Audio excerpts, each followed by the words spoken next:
শুভ দুপুর বন্ধুরা। আজকে সকাল থেকেই কেমন যেন আকাশটা বাজে হয়ে আছে।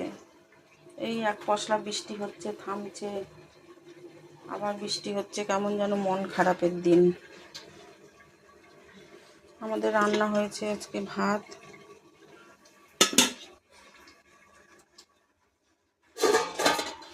এখানে মাসি পেঁপে আলু টমেটো দিয়ে একটা তরকারি করেছে, নিরামিষ তরকারি।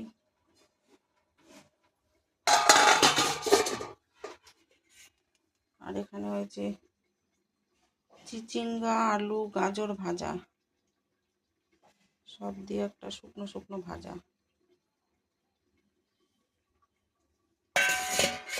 আর আমি করেছি, ওগুলো মাসি রান্না করেছে। আর আমি এই যে এখানে মাটন করেছি।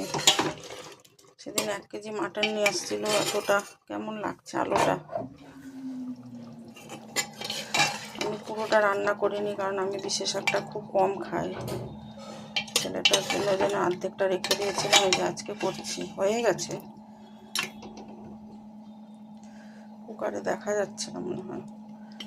মাটনের পাতলা ঝোল করেছি আজকে, বেশি মশলাও দিইনি। এই হলো আমার আজকের রেসিপি। খাসির মাংস, কচি পাঁঠার মাংস, আর ভাত, চিচিঙ্গা আলু গাজর ভাজা, আর পেঁপে আলু টমেটো দিয়ে একটা তরকারি। তোমাদের কেমন লাগলো অবশ্যই লাইক কমেন্ট করে জানিও। শুভ দুপুরের অনেক অনেক শুভেচ্ছা ও ভালোবাসা নিও।